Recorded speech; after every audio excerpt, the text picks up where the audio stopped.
Hello everyone. आज हम start करेंगे समझना बुक कीपिंग। और बुक कीपिंग को समझने के बाद हम उसको कंपेयर करेंगे अकाउंटिंग का जो हमने मीनिंग समझा था उसके साथ, और समझेंगे कि बुक कीपिंग और अकाउंटिंग में फ़र्क क्या है या क्या सिमिलैरिटीज़ हैं। ठीक है, तो बहुत सिंपल है, हम फटाफट समझेंगे इस चीज़ को क्विकली। बुक कीपिंग का बेसिकली मतलब होता है कि आप आइडेंटिफाई कर लो कि कौन कौन सी ट्रांजैक्शंस ऐसी हैं जो बिजनेस ट्रांजैक्शंस हैं, यानी कि ऐसी ट्रांजैक्शन जो बिजनेस के तरफ से हो रही है, यानी कि बिजनेस कर रहा है या फिर बिजनेस पे उस चीज़ का इम्पैक्ट पड़ेगा।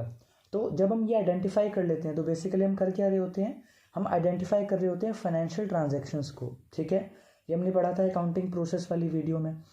उसके बाद जब हम फाइनलाइज कर लेते हैं कि ठीक है कौन कौन सी ट्रांजैक्शंस को हम रिकॉर्ड करेंगे, यानी कि कौन कौन सी फाइनेंशियल ट्रांजैक्शंस हैं, हमने ये पता कर लिया है, आइडेंटिफाई कर लिया है, तो उसको हम कन्वर्ट करते हैं मनी की फॉर्म में। और मनी में कितनी वैल्यू के रूप में उस चीज़ को हम लिख सकते हैं, उस चीज़ को पता करके हम उसकी जो मॉनिटरी वैल्यू है वो नोट करते हैं। ठीक है, ओके।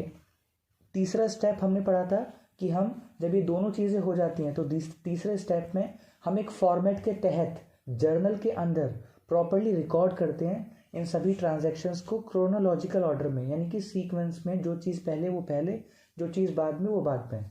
और फोर्थ स्टेप है कि जब जर्नल प्रिपेयर हो जाता है, यानी कि हमने सारा क्रोनोलॉजिकली रिकॉर्ड कर लिया है, तो उसके बाद हम एक तरह की ट्रांजैक्शंस को, यानी कि बिजनेस की एक आइटम से रिलेटेड जितनी भी चीज़ें हुई हैं, उसमें बढ़ना घटना हुआ है उस आइटम में साल भर के दौरान, तो उसको हम ग्रुपिंग करके आइटम वाइज लगाते हैं। किस बुक के अंदर, लेजर के अंदर, और किस फॉर्म में, अकाउंट्स की फॉर्म में, यानी कि हर आइटम का अकाउंट्स प्रिपेयर करते हैं लेजर जो बुक है उसके अंदर। ठीक है, तो बेसिकली जब हम ये सारी चीज़ें करते हैं तो यहाँ तक का जो हमने बेसिकली जो भी चीज़ें की हैं उसको हम स्पेसिफिकली, अकाउंटिंग तो कह ही सकते हैं वो अलग बात है, लेकिन स्पेसिफिकली इसको हम कह सकते हैं इन चारों स्टेप्स को मिला के जो हमने किया, कि हमने क्या किया, बुक कीपिंग।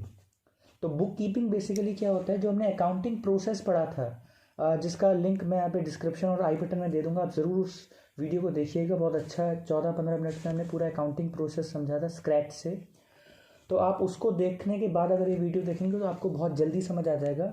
तो बुक कीपिंग बेसिकली क्या है, जो हमने अकाउंटिंग प्रोसेस में 7 स्टेप्स पढ़े थे, जो 7 स्टेप्स थे उसमें से जो शुरू के 4 स्टेप्स थे वहाँ तक का काम जो है वो बुक कीपिंग है। ठीक है, और बुक कीपिंग जो करता है उसको हम स्पेसिफिकली उस पर्सन को कह सकते हैं बुक कीपर। ठीक है, तो देखिए बुक कीपिंग क्या है, एक तरह से आप ये समझिए, अब क्योंकि मैं बता रहा हूँ आपको ये कि वो जो 7 स्टेप्स थे, वो सातों स्टेप्स किसका प्रोसेस का पार्ट थे, अकाउंटिंग प्रोसेस। वो अपना आप में क्या थे, अकाउंटिंग प्रोसेस था वो सातों स्टेप्स को मिला के।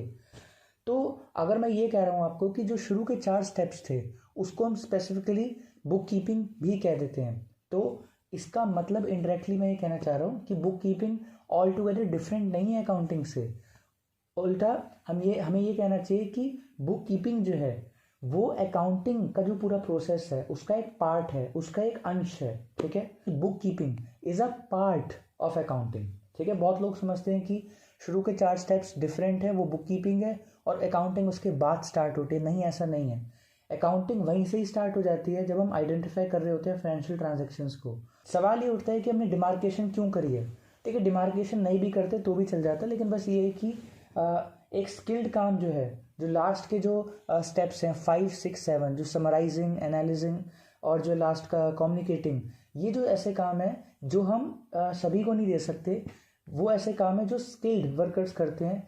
हाँ, लेकिन जो हमारे जो शुरू के 4 स्टेप्स हैं जिसको हम जो किसके अंदर बांध के बोल सकते हैं, क्या, बुक कीपिंग।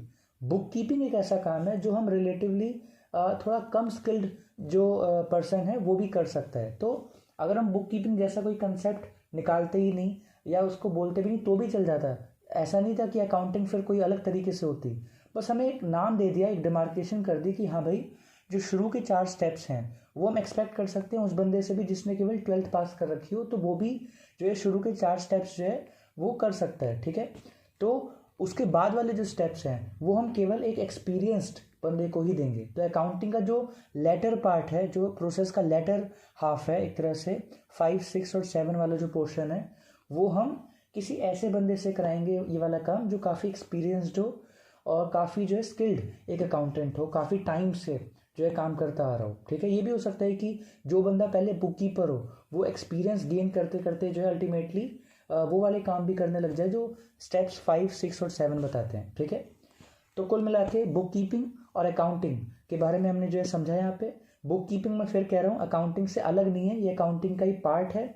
और हाँ बस ये कि बुक कीपिंग यानी कि जो शुरू के 4 स्टेप्स हैं 7 में से अकाउंटिंग के, वो हम रिलेटिवली एक ऐसे पर्सन को भी दे सकते हैं जो अभी अपना करियर शुरू कर रहा है अकाउंटिंग में, और शुरुआत में उसको बुक कीपिंग के ही काम मिलते हैं। और बुक कीपिंग में बेसिकली हम अगर कुछ फेमस अगर डेफिनेशंस पढ़ूँ मैं, तो वो यही कहते हैं कि बुक कीपिंग बेसिकली एक आर्ट है रिकॉर्डिंग ट्रांजैक्शंस को हम रिकॉर्ड करते हैं और ज़्यादा से ज़्यादा उसको क्लासीफाई कर लेते हैं, यानी कि अकाउंट्स बना देते हैं लेजर में। यहाँ तक के काम को हम कह सकते हैं बुक कीपिंग, ठीक है। तो मैं एक दो डेफिनेशन पढ़ लेता हूँ। Book keeping is an art of recording business dealings in a set of books. Okay, एक और है, book keeping is the art of recording business transactions in a systematic manner. Okay, तो ये कुछ डेफिनेशन है, अगर आपको जैसे कभी एग्जाम में लिखना हो तो समझना है कि क्या लिखें तो आप ये लिख सकते हो, ठीक है। उसके अलावा लेकिन जो शुरू के 4 स्टेप्स हैं 7 में से बेसिकली वहाँ तक जो है बुक कीपिंग है, तो उसको आप अपनी लैंग्वेज में उस तरह से लिख सकते हो। एक लाइन काफ़ी बोली जाती है कि it starts accounting starts when bookkeeping ends. ये पूरी तरह से सही स्टेटमेंट नहीं है, ये इसको अगर हम थोड़ा सा इंटरप्रिटेशन करें तो ये कहना चाहता है कि जब बुक कीपिंग का जो काम है वो कंप्लीट हो जाता है तो उसके बाद रियल अकाउंटिंग स्टार्ट होती है, या एक तरह से कह सकते हैं हम कि जो एडवांस्ड लेवल का जो काम है अकाउंटिंग का जो एडवांस लेवल का काम है जिसमें स्किल्स चाहिए, काफ़ी एक्सपीरियंस चाहिए, वो वहाँ पे स्टार्ट होता है जब बुक कीपिंग एंड हो जाती है।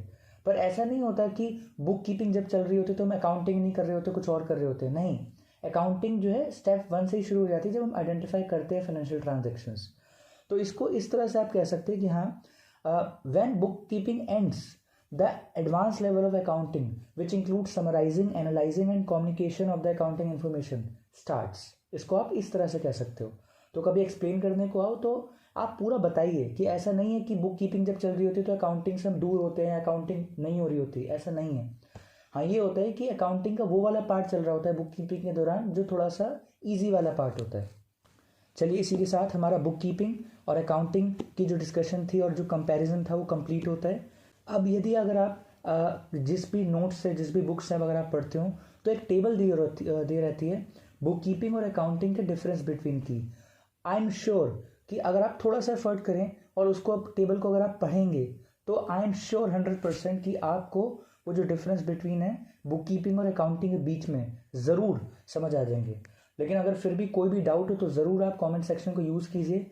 कोई भी सजेशन हो इस वीडियो को लेकर तो ज़रूर कमेंट सेक्शन में आप हमें बताइए। और अब हम आपको मिलेंगे नेक्स्ट टॉपिक के साथ नेक्स्ट वीडियो में। थैंक यू सो मच, शुक्रिया।